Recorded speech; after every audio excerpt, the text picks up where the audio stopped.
popping in. Yeah. Yay.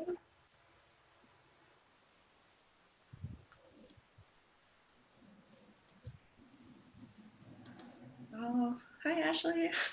Sorry, seeing all the attendees pop in. Hi, ladies. Wow. There's a lot.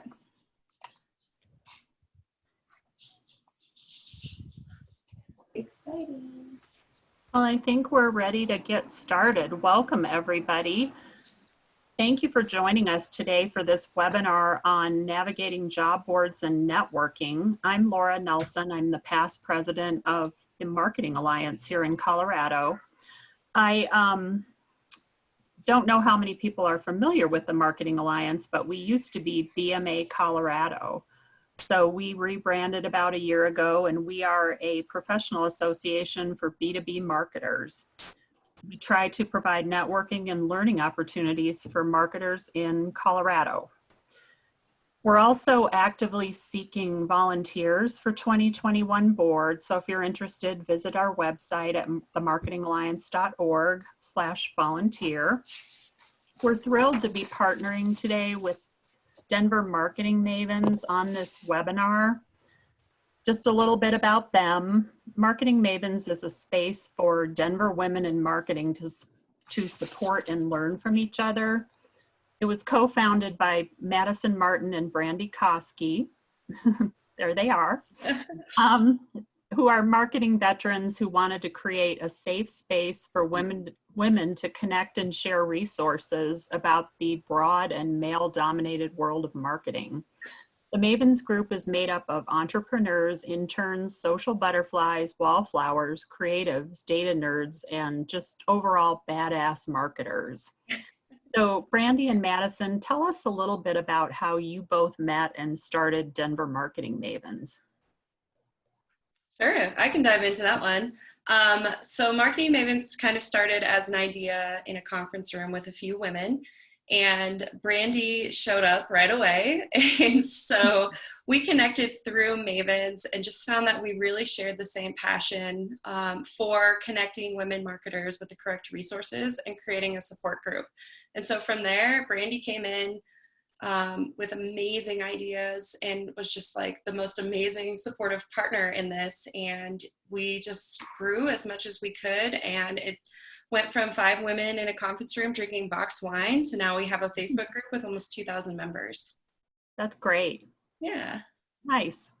I'd like to next introduce Sarah Donovan, who's one of our panelists. A lover of words and of people, Sarah is a content creator turned recruiter. That's interesting. She works with her Denver-based team at the Creative Group to help creative and marketing professionals find jobs because, let's face it, the job hunt can be a little frustrating. Sarah, what's one thing you want anyone who's attending today to walk away with? Oh man, that's a tough question. I am really excited to be here. This is the whole reason I became a recruiter, is to kind of help navigate the job hunt that I felt was so intimidating and at times really frustrating as a creative myself. I think everyone will take something different away. I think we're going to cover some pretty exciting topics. I don't know if I can pinpoint a specific thing. Thanks and welcome. Vanessa Davison is also one of our esteemed panelists tonight. She's a senior recruiter with Creative Circle, a specialized staffing agency focused on connecting creative, digital, and marketing professionals for freelance and full-time opportunities. Vanessa, tell us how you got into recruiting. Yeah, so thanks, Laura, and it's great to be here and join all you ladies tonight. I got into recruiting, and it sounds like maybe how Sarah did too. My background is actually in creative and product management. So I started my career designing greeting cards for a company called American Greetings and wrapping paper and all kinds of social expression product. I eventually moved into more product management type roles and had gotten my MBA. Brings me to a move to Denver, which at the time was for my husband's job and career. And I hadn't been hands-on in design for a while. I always say The product manager role was, certainly a different product than can typically be found in the Denver market. And I knew I wanted to keep one foot in the creative and marketing world somehow, but in a slightly different way. I kind of took it as an opportunity to do something new and different. And that's how I got connected with Creative Circle. So I always say I get to see what the rest of the world does in creative and marketing, but still leverage my knowledge of the industry. So it's been a great fit so far. That's great. Thank you and welcome. Thanks. So the way we'll run things today is Brandy and Madison are going to be our moderators, and they're going to guide Sarah and Vanessa through some questions for about 30 to 35 minutes. Then we'll open up the webinar for questions for the remaining time. If everyone would type their questions into the Q&A section of Zoom, that would be great. And then we'll just run through all the questions at the end. We'll also be sharing some different links to some Google Docs with resources. So I'll be posting those in the Q&A as we go as well. So welcome, and over to you, Brandy and Madison. Hi everyone, I'm glad to see so many of you were able to join us tonight. I'm gonna start our first question for Sarah and Vanessa. What are some tips you can give for getting noticed by hiring managers for jobs you might be applying for? I think this is probably one of everyone's biggest questions, is you feel like you just kind of go into the abyss. So what can our listeners do to get noticed? Yeah, absolutely. That is a big question, and one that I certainly had when I was on the job hunt as well. There's a couple of things that I would recommend, and I'm sure Vanessa can kind of chime in and add some additional suggestions as well. But one of the main things that we like to suggest over here at TCG is that you follow up with your hiring manager after applying. In fact, we did a survey over here at Robert Half a few years back and found that 100% of hiring managers recommend getting in contact after submitting your resume for review. It just helps to float your resume towards the top of the pile and kind of build that personal connection as well. So never be afraid of, being too pushy or too pestery by reaching out. I mean, there's definitely a limit. You shouldn't bug them every single day asking on the status, but something as simple as shooting over an article that's relevant to the industry, or maybe if you've had a conversation with that hiring manager. One example I like to give is an interview. They talked about what song would you bop really loud Friday in the office? So my candidate created a Spotify playlist to then share with the hiring manager that got his attention. So just kind of personal details like that. And again, sharing that industry knowledge, I think, is really helpful. Another way you can follow up is just kind of giving insight into what hiring managers would need to know about your experience. So if you're kind of sending that initial follow-up email after the resume saying like, hey, just FYI, I submitted my resume for this job.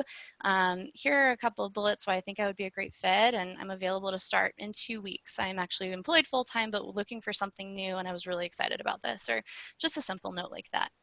Great. Vanessa, do you have anything you'd add on there? Yeah, I do. I think all great examples. And I think right off the bat, to just get noticed, really let your experience shine. Make sure you're highlighting not only what you've done, how did you do it, and what did you accomplish, right? So they're looking for help. Like, they need help. They need to get the work done and to get noticed right off the bat. And I think we'll get into more of this too, but making sure, sometimes I'll hear people say, well, I'm sure they can, they'll figure out that I do that too. Like, no, they won't. Like, if they don't notice that, they're moving on. So again, whether it's your resume, maybe it's a cover letter, maybe it's a direct message via social media, through a connection, a network connection, somehow to initially get noticed right off the bat. So first and foremost, it's going to be your experience, your accomplishments, and how well you fit that position. And then some of the nice to haves beyond that, how you can get connected and continue to stay top of mind as they're going through probably more than one applicant, many, many more, to initially get noticed anyway too. So I experience making sure it's clean, it's organized, it's straightforward. You're highlighting exactly the kinds of things that they'll want to see.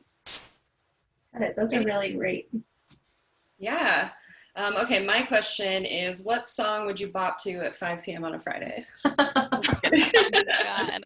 Well, That's Taylor such a good Swift's launching a question. new album today, so maybe something I will know, I emerge saw from that. that. Okay, well, I'll be bopping to Taylor Swift. No, Mhm. I'm kidding. That's a really fun question. I wish, Mhm.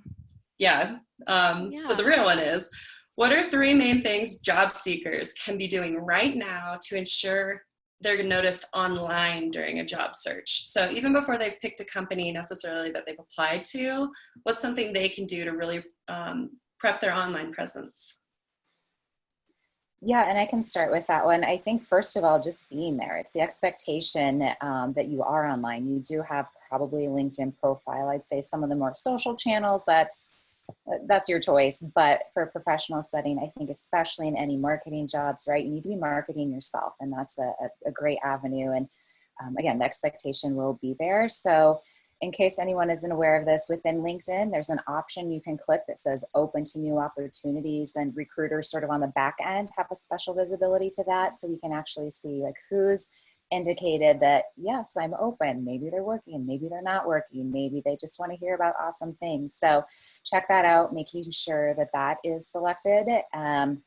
Hopefully that will get some more interest, and then just really making sure your profile is complete. So not only company and job title, but again, what did you do? What did you accomplish? Making sure all those keywords are in there. And Sarah, I'm sure you do too, but I know we do a lot of very detailed searches on LinkedIn. You know, employers are often looking for really niche skill sets, or maybe it's a specific industry. So making sure it's in there, your education, you know, all of the things that should be are complete, I think is a good way. And then again, within LinkedIn, since that's a primary platform from a social media standpoint, you know, some of the same things that you can do in person. And Sarah mentioned, like maybe it's sharing an industry article. So just being active and sharing information. And I think being a good connection for other people too, right? You help them, they'll help you. And it's really that community that will set everyone apart and hopefully move forward and finding new opportunities. Do you know if the open to new opportunities like option is available for the free version, or do you have to have premium? It's available for the free version. Okay, cool. Yeah. Yep. Thank you. And they just added that new badge, right? That like puts a Yeah. little thing around your picture. Yeah, the hashtag ready to work ribbon. That's something that I've been seeing pop up more and more. I'm sure Vanessa has as well, but it's been kind of fun seeing that crop up. So you can actually go in to your personal LinkedIn page. You can click the me icon in the top right-hand corner and then click view profile. Then you can click add profile section, go to intro, looking for a new job, and then down at the bottom of the pop-up box, you can click choose who sees you're open and then select share with all LinkedIn members. So you can kind of follow steps to add that into your profile. I haven't done this myself because I'm happy with my job currently, but I've heard that's the way to do it. And that can be a great way to just kind of catch recruiters or hiring managers' attention off the bat, right? Oh, great. They're looking for work right now. They're available for this job I have open. Let me reach out and make that connection.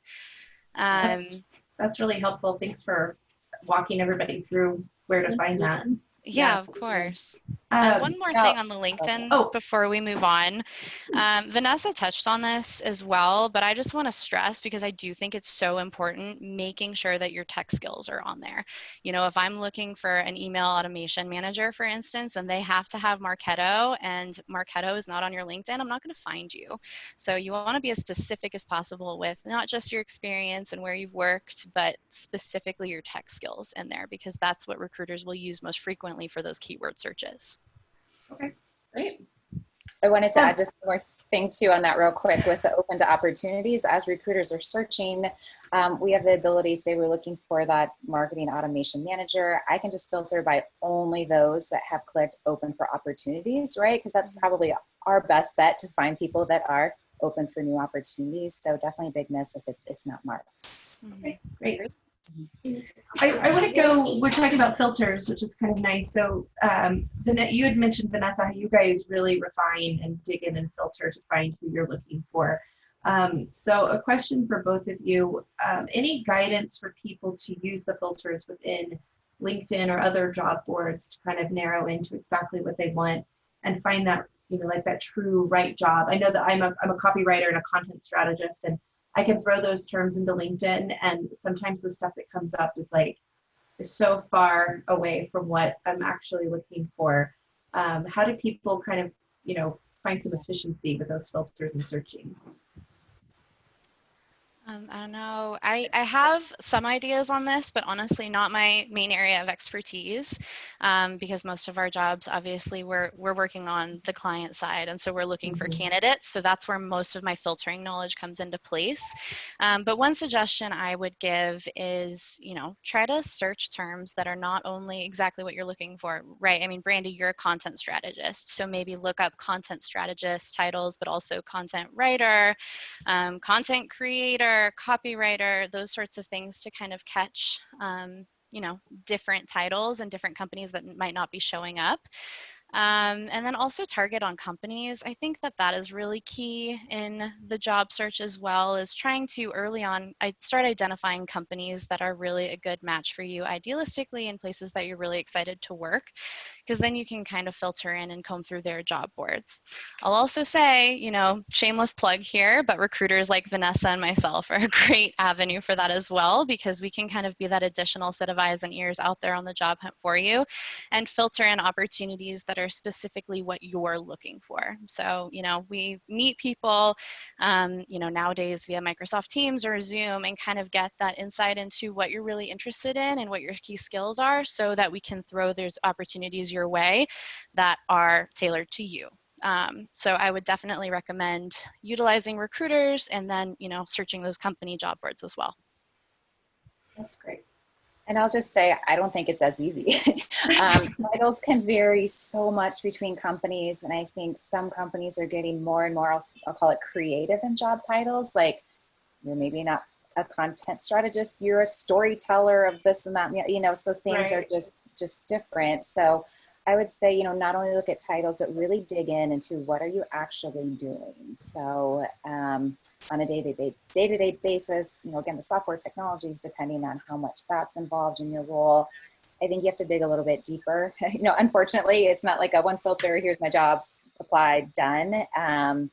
It's probably more work, but, and again, like Sarah said, the more resources you have, the more likely you'll find something you're excited about sooner. Cool. Great. Thank you.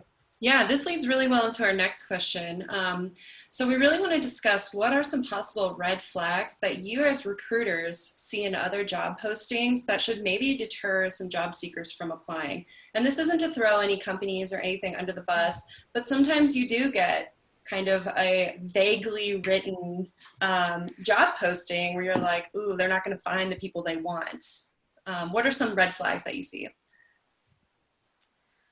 So you want to take that one away? Yeah, sure. And I'll just share, I got one the other day, like LinkedIn, and you knew right off the bat, what they said, this is not a job, this is what they call it, an additional stream of revenue. So you're like, no. Like so a lot of them might be, a little bit more obvious, like those, I'll just say pyramid scheme. I don't know. It's almost like if it seems too good to be true, it might be.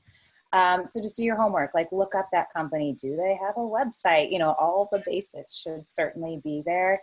If you can, I know as recruiters we'll post things, and obviously the company's name isn't on there to protect them and the work we're doing on their behalf. But if it's a 5-minute call and you're like, this seems weird, it probably is. Like, trust your gut on that. So I'd say any of those, get rich now, work from anywhere, I made $10,000 overnight, a lot of those that you can weed out. But oftentimes I'm still surprised, occasionally I'll hear from someone, oh, I went to this interview and then I got there and it was like not legit, like at all, or just something, they knew they were in the wrong place and kind of turned around the outdoor. So even very, smart, educated people can still get caught. So I think it's just find out the company.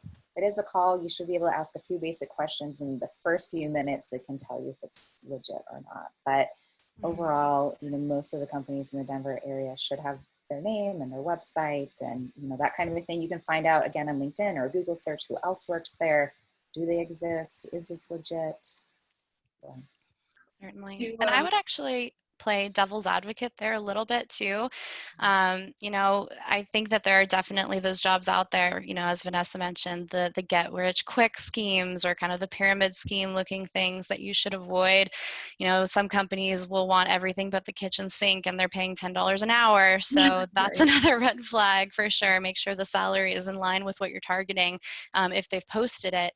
But I am personally of the mind that you should kind of apply anyway, even if you're seeing something a little questionable in the job posting, because you never know who's writing that job description. They might not be the hiring manager. They might be someone in HR who's not super familiar with what they're supposed to be putting on there. They might be copy pasting something that they found online. So I would say get your name in the mix if you're interested in the company, interested in the job. If you have looked them up and they do have a web presence, because I agree with Vanessa, I think that's very important.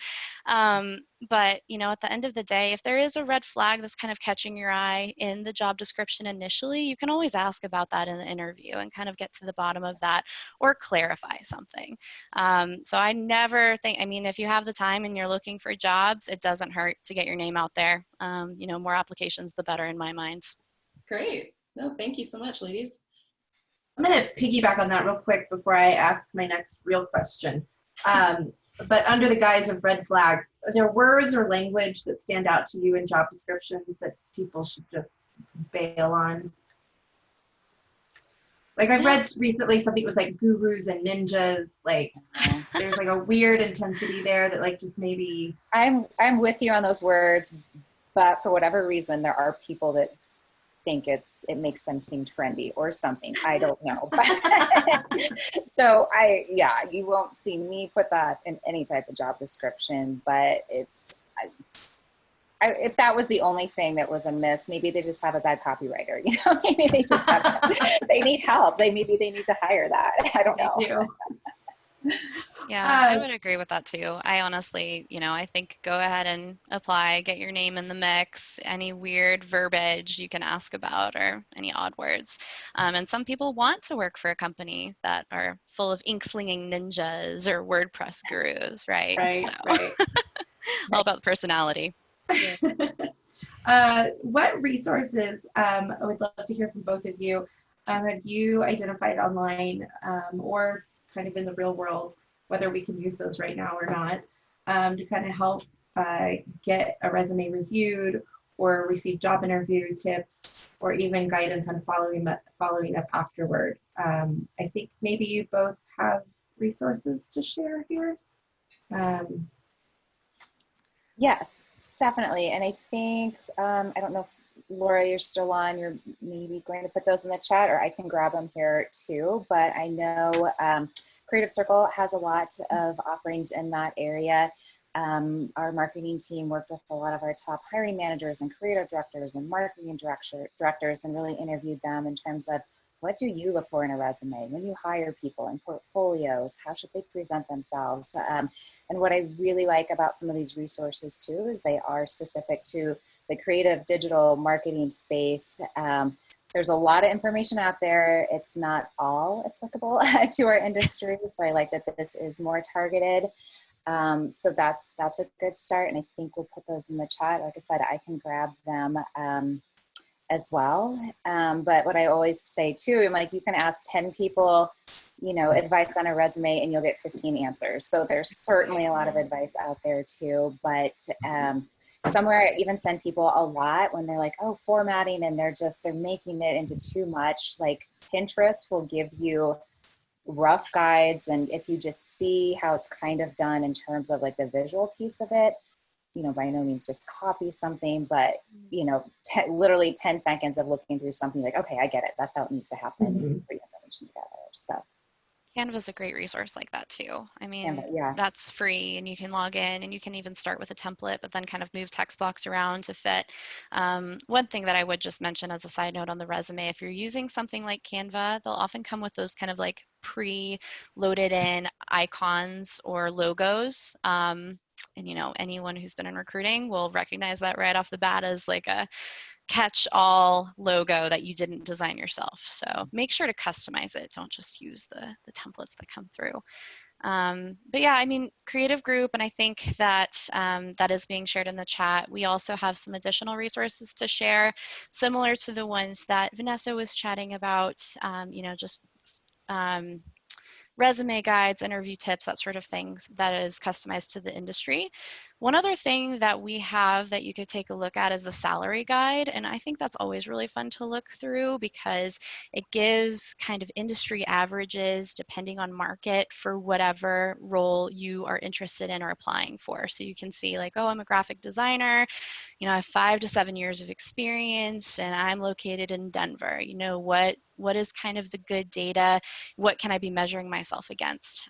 Because you can find resources for salaries online, but oftentimes they're not reliable.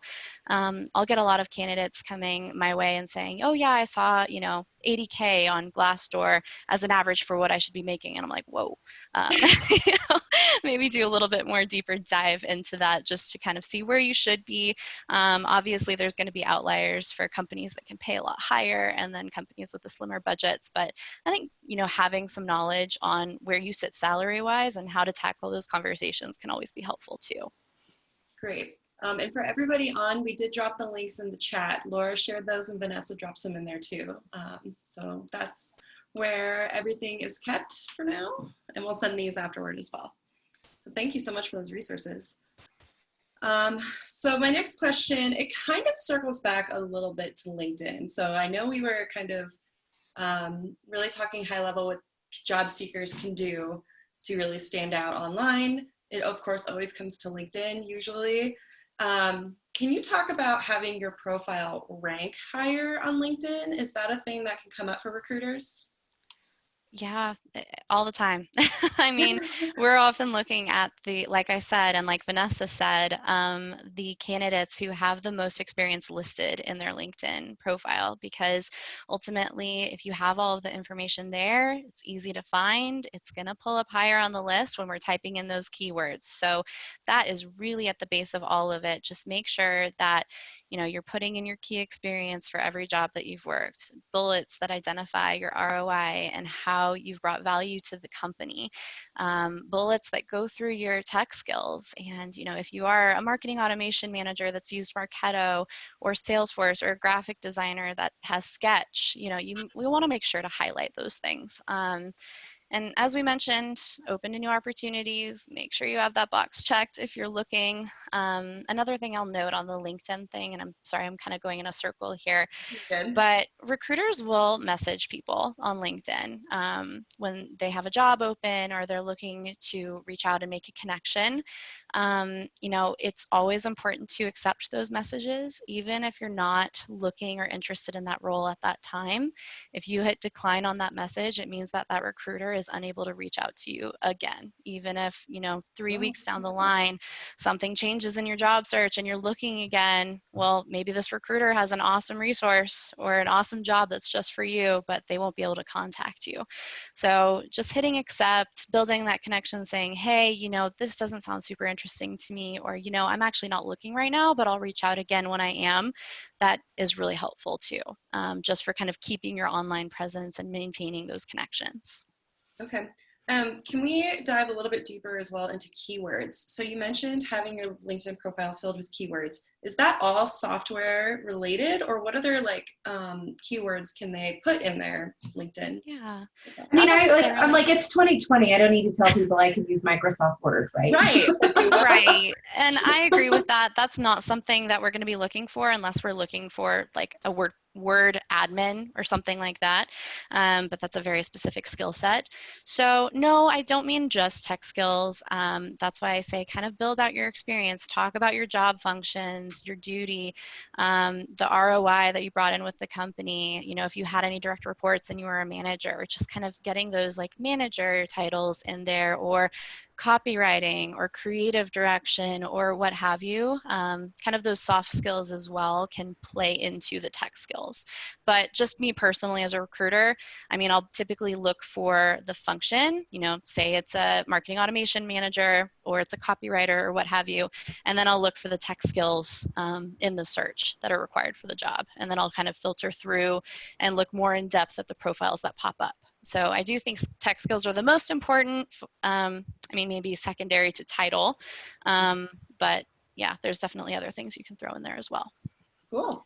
And I'll add too, right, it depends on the role. Like for some positions, the technology and software is the role, but never is that going to be Microsoft Word, or hardly ever. So, but I would also add deliverables. So if you're a writer, you're a designer, if marketing manager, what type of deliverables were included in some of those campaigns? You know, were you just working in paid media, or were you focused in email marketing? That can be another great way, like if you're specialized and or are more of a generalist and can wear a lot of different hats. I think that's important as well. Great. Thank you so much. I'm going to shift gears a little bit to networking, which, we've all kind of hit a wall with lately. So I'm curious, when you're trying to identify a group, a networking group, or an opportunity, are there things that you look for that are kind of qualifiers for which ones are more, maybe better quality than others? And I also think Laura might have a link to a list of group webinars and networking groups that we've all kind of pitched in on, and we'll put in the chat as well. Yep. I'll tip off to Vanessa to start that one. Yeah, and looks like that's a great list. Certainly a lot of the big ones in the area. So I think anything, of course, related to your industry, it's like-minded peers, or I'd say even maybe parallel type organizations. So, making those connections. And while I'm thinking of it too, want to encourage, if there's anyone on the call that wants to network, what I've seen some other people do is, throw your name and throw your LinkedIn profile in the chat, and, connect amongst yourself, so to speak. That's another great way, as networking has changed since COVID. It's not the happy hours and, some of the things we all maybe enjoy doing as things have moved more digital, but some of the meetups can be great too. And I know a lot of those concentrate on, of course, networking, but also growing your skills. So I know of a lot of great more development-based meetups. Some are focused for women in tech, some are more general, or some are focused in Ruby on Rails, whatever you're looking to gain. And previously, when things were in person, many of those meetings start with who's looking for work, who's looking to hire. Raise your hand, take a minute, make an introduction, and then when everyone has a chance, you can, mingle and introduce yourself as you're able to. So looks like that's a great start. Meetups can be great, anything virtual that you can do right now. Sarah, anything to add there? Yeah, I agree with everything Vanessa said. I think that, some of those groups on social media, like the Marketing Mavens, for instance, I found that one to be so helpful. As a member of this community, it's just a wonderful group of women helping women. So find something local, something that you can really truly get involved in. And I think, as we mentioned earlier, it's really important to be active and not give more than you take, right? So try to comment and help. If you see someone looking for work and you have a connection that might be, helpful for them, make sure to bring that up. Or maybe you just have an article and that's all you have to offer, but throw that in the comments section, because those sorts of things will get noticed and you'll start building your community there, and also just straight up building some good karma. So make sure to be active in those groups, give more than you take. And one more thing that we've noticed becoming more of a trend, especially in COVID times, is Slack. So there's different groups that you can join and different Slack channels. Denver Devs is a really big one for front-end developers, or full stack developers even, who are looking for work. And recruiters find a lot of good candidates in there. Especially they'll turn to Slack when they're like, okay, I don't know where else to go. I got to post this somewhere and, see who's out there looking for work. So I would definitely look into Slack as well as another, maybe not so traditional networking group. I would like to add one as well, is that, as a copywriter, content strategist, obviously I love to go to marketing meetups and networking events, but I'm not really going to find a lot of work there because I'm competing with all the other copywriters. But, like for a while, I was really focused on like food and beverage and restaurant work. So I joined the Colorado Restaurant Association and went to those networking events where restaurant owners and bar owners and, other people related to that industry were there. And I wasn't as likely to be there with, 50 other copywriters. So if you're interested in legal or aviation or whatever it is, find those industry networking or meetups and go to those events where you can connect with the people who could actually hire you. I think that's a great idea. I love that. Yeah, I love that. That's great. Yeah. The only thing I'll add, Sarah, you mentioned give more than you take. And I think like that's the motto of Mavens. That's what we ask everybody in the group to do. Because even like Brandy said, she's in that content group.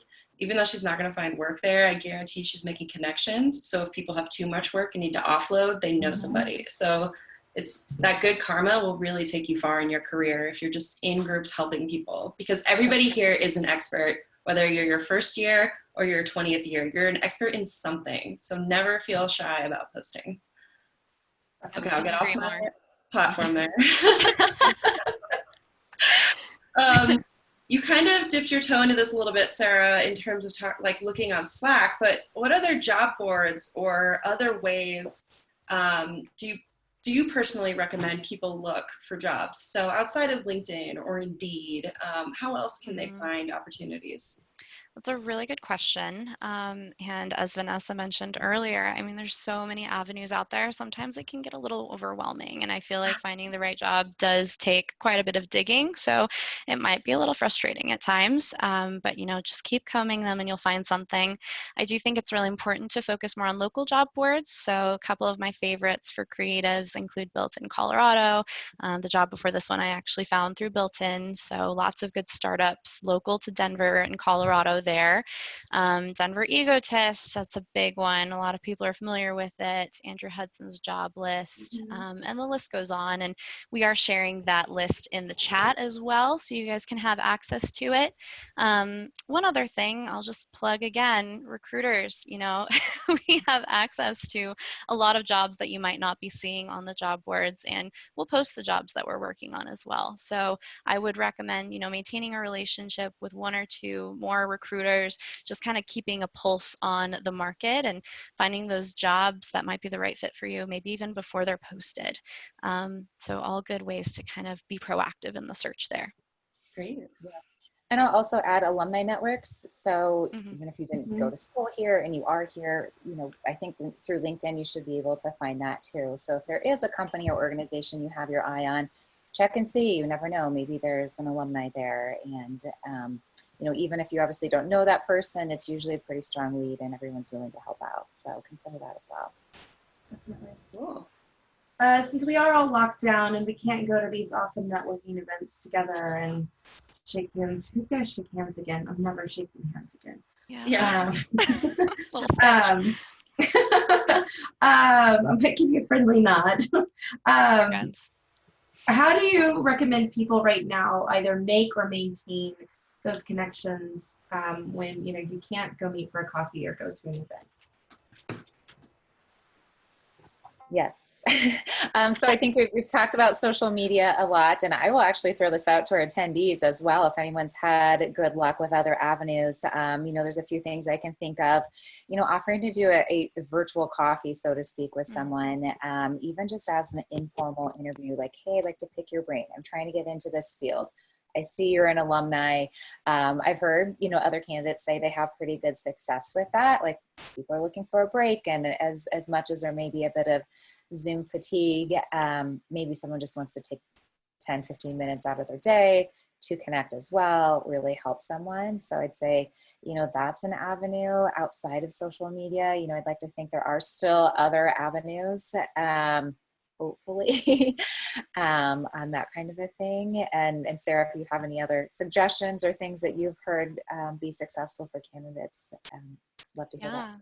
I mean, I honestly think you kind of said it all. I mean, there's endless ways to make a connection, but, in the time of COVID, we are kind of limited to those digital channels, but that doesn't mean you have to, resort to only messaging. Virtual coffees have been keeping me sane during this time. I have loved having these face-to-face connections like we're having right now, and just getting to know someone on a face-to-face level. I mean, it does more than you know. And honestly, having that face-to-face relationship also will help them remember you. Maybe they're a hiring manager, maybe it's years down the line and they're in a position of leadership at a company, and they'll be like, oh, that time that I met with Vanessa years back, I remember she was so bright and I'd love to reach out to her again.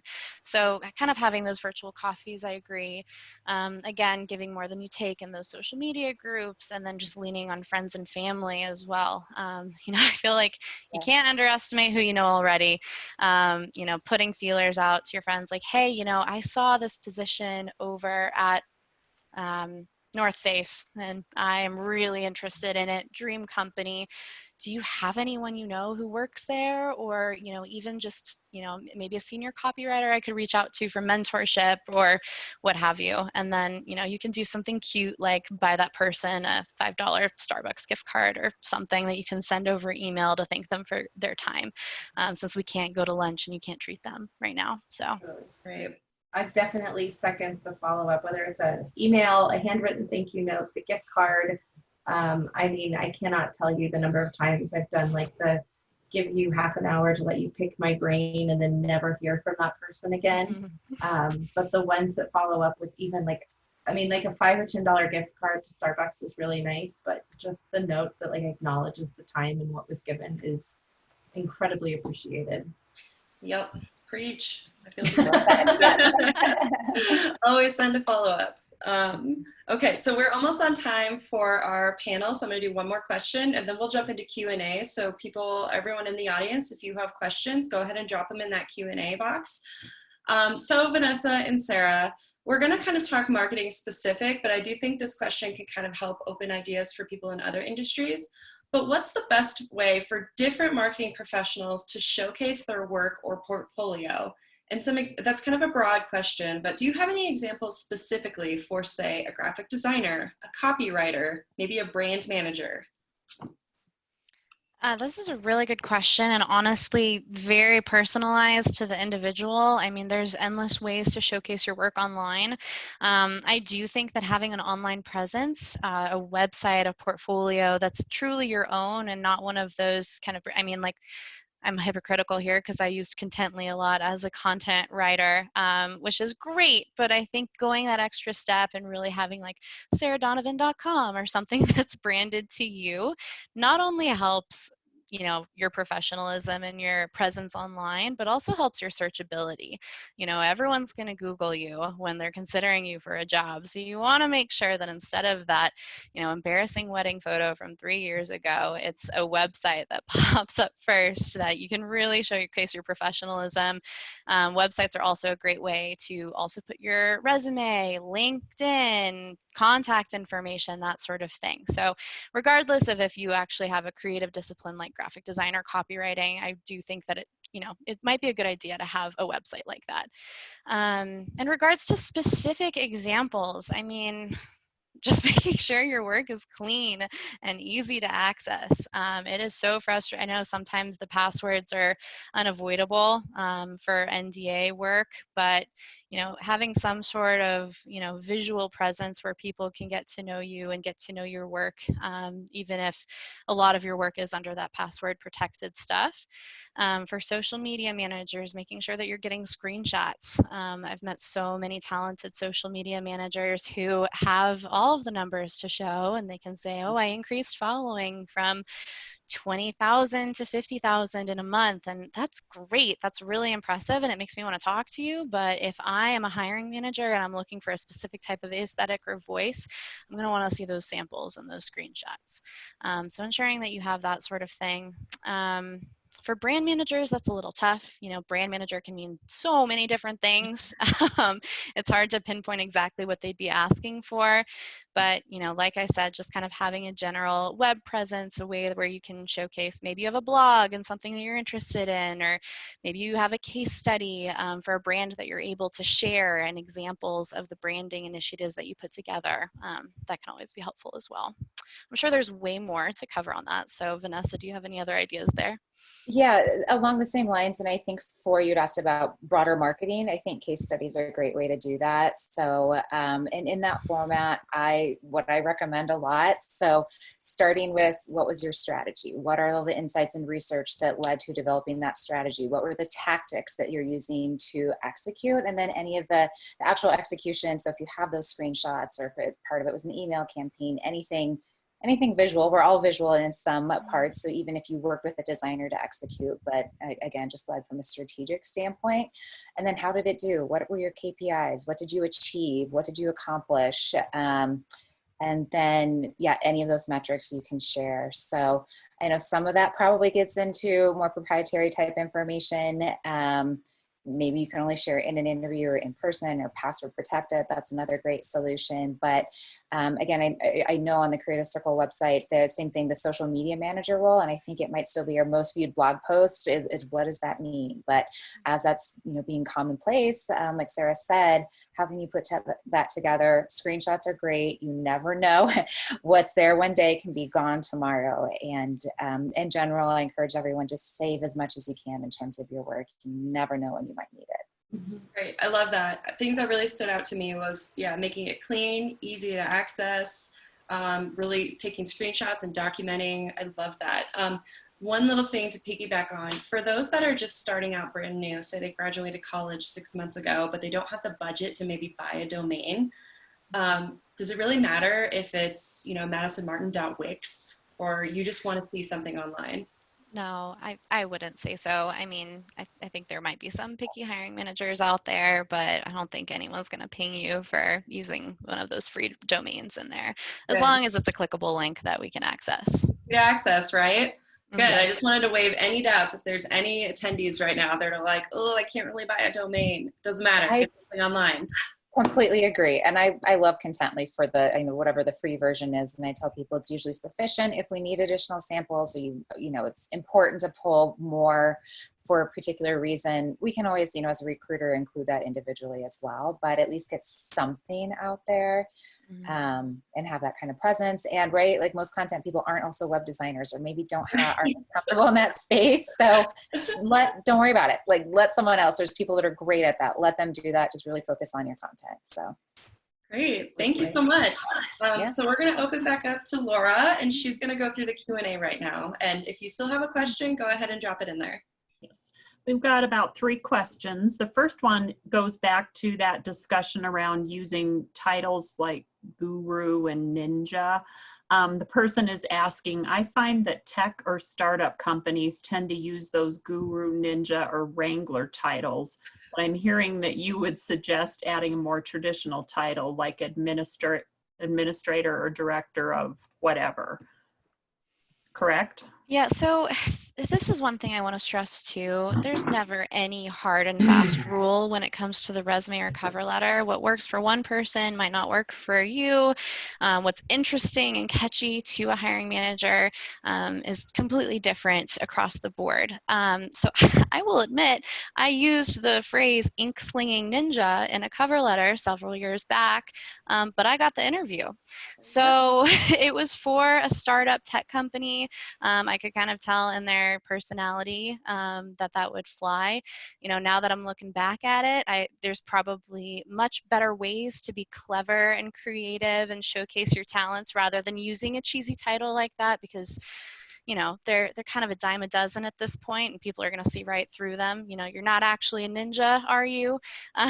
So, I don't think that, adding personality in or color is against the rules by any means. In fact, I think that especially in our marketing and creative fields, it can be encouraged and it can help get you noticed, but maybe steer away from the cliches if you can. Vanessa, do you want to add anything to that? Yeah, and I think just to clarify too, when we were chatting about that, I think that was the portion we were talking about how to find those job titles. So, just an indication that you may need to look more broadly than just designer or copywriter. There could be companies that use those types of titles. So if you're trying to do some sort of filter or search, you may have to go more broadly. But like Sarah said, there's people that's the latest and greatest job title they came up with. So you know what, like they might be really, really proud of it. Thank you. The next question is, do the logos pass the applicant tracking system? I'm not an expert on the applicant tracking system. I see logos come up in ours. Vanessa, do you have anything on that one? I'd be curious if who asked the questions what pass means. Like, does it disqualify you? Like, I don't think so. I don't know of any that would. But if you're meaning maybe your name is a logo versus text will actually catch your name, I don't know. I'm not quite sure on the question. As far as I know, it won't like dismiss a resume just because there's a logo on there that I know of, but I don't know. The next question is, if you are new to the marketing industry and might not have higher level specific experiences, what keywords should we be focusing on? That's a good question. I feel like it's tough as someone, diving into this world of marketing. You just want that foot in the door opportunity, right? You'll likely have learned a lot of skills that you might not be thinking about. One of which being, maybe you were in a, leadership role at a student-run organization, or, maybe you studied a certain program in your graphic design class, or maybe you used WordPress for a specific assignment. Like, you can still utilize those skills and, soft skills, hard skills that you've gained in college to help bolster your resume and give an overall picture of you. So I think that, don't try to dig, don't throw everything that you've touched on there. That's another big one. Sometimes I get wary when I see a fresh college grad who's an expert in like 30 tech skills. I'm like, maybe just focus on the things that you have touched on. Maybe, you're a 7 and above on the scale of 1 to 10 and you're good at, and you feel like, hey, I can still learn this. I mean, we're all still learning every day, but I'm at least proficient enough to feel confident that I could bring something to your company. One thing I'd like to add with that too, if you're fresh out of college and you haven't even maybe had your first professional marketing job, you're still, like Sarah said, you're still constantly learning. So what's like certifications are you working toward? Are you trying to get AdWords or Blueprint certified? Or, what part of marketing do you want to work in? I mean, you can even break it down. Are you going to be in traditional? Are you going to be in digital marketing? There's still some keywords about your goals and what you're working toward that you can use. I would also say, like, the resumes that I've been impressed by definitely do that. Like, they let me know what's still in process or what they're working on. But I also like to see where they're volunteering, or, especially if like it's a writer. Like, you will find no one with a higher soapbox than me about writers getting paid, but we all cut our teeth and came up by, writing 10-cent a word or less articles. Are you writing, helping to write content for the animal shelter you volunteer with, or, something like that? Or are you even just like creating a Medium page where you're just like brain dumping, but somebody can definitely get a sense of your thought process? Take advantage of those, like, free volunteer opportunities that really can flesh out a resume when you don't have much to put on there. A couple more questions. Do you think that there is negativity towards too many years of experience?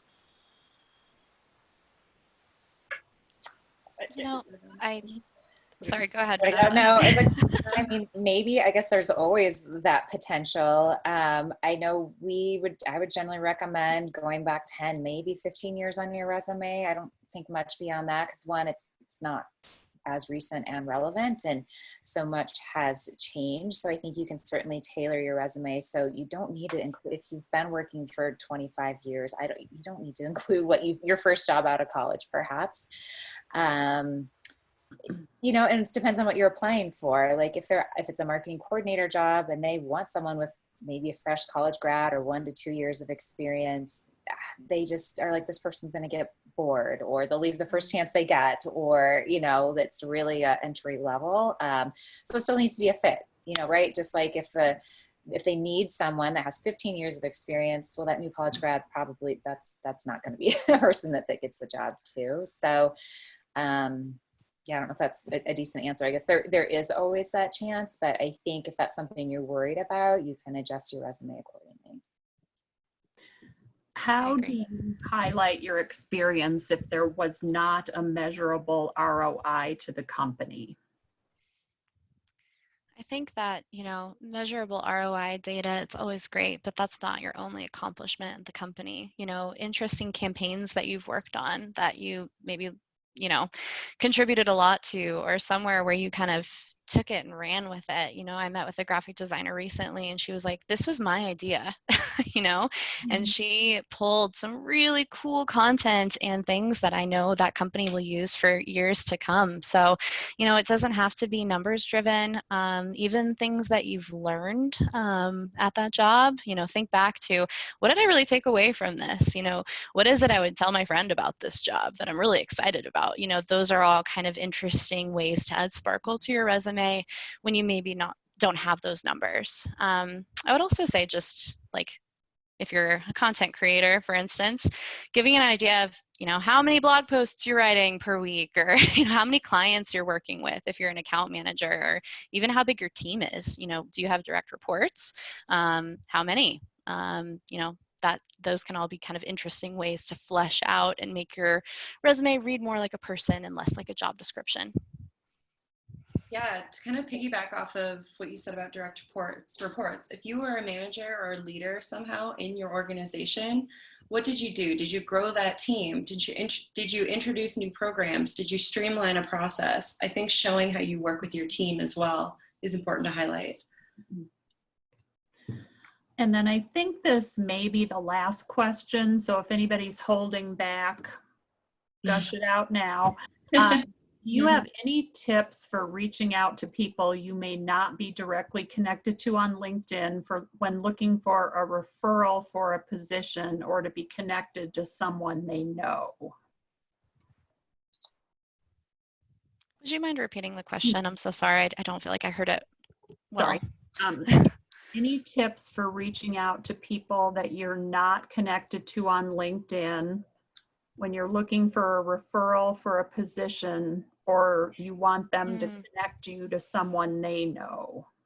That I actually do have an answer for, and I'm sure Vanessa would say the same, but, being genuine goes a long way. People will know why you're reaching out to them. I've gotten a message on LinkedIn that was just like, really just looking for market insight and, wanting to pick your brain, new to the Denver job market, needing some help. We're willing to help out. Most people are, because chances are the person that you are reaching out to has done the same thing. So, we're all trying to pay it forward here. If we have some way to help you in your job search, we're usually more than willing to, pay it forward. I will go back to Brandy's point though. If you do request some sort of a coffee meeting, or even just pick their brain on LinkedIn messaging for a little bit, make sure to acknowledge the time that they spent there. Either sending a follow-up email, or, maybe spend that $5 on a Starbucks gift card or what have you. But I think just being genuine and honest and straightforward is the best way to go. I don't think there's a secret to that. Yeah. Same thing. I think just straightforward and be clear about what you're asking for too. Like sometimes I'll get like, oh, hey, here's my resume. Let me know what you think. I'm like, well, about what? Like what? Like, about what? Like about you, your resume, the job. Honestly, that's not the kind of messages I respond to. I'm like, did you do this to 1,000 people? It's not like, hey, saw you a recruiter in the market. Like, put a little effort into it too. So if it's to be connected, just ask. Say, hey, it's my dream company. My background's this, whatever. Just ask and be clear about what you're asking for to hopefully get a response too. So I would add just like no BS, just like cut directly to what you're you're saying, like cut directly what you're asking for. I mean, any professional who spent any amount of time on LinkedIn knows that how much that you get flooded with just utter nonsense. And so if you're asking for something and you need something, you don't need to like ask them how the weather's been and how their kids' summer's going. Like just make the ask. The worst thing that's going to happen is you don't hear back or they say no. But they're not going to say yes if you don't ask. So just get to it. Yeah, totally. Just tell me. I think that's all the questions we've got. While we wrap up here, Sarah, Vanessa, Madison, Brandy, if you'd like to share your contact info, would you throw it into the chat? Yeah, absolutely.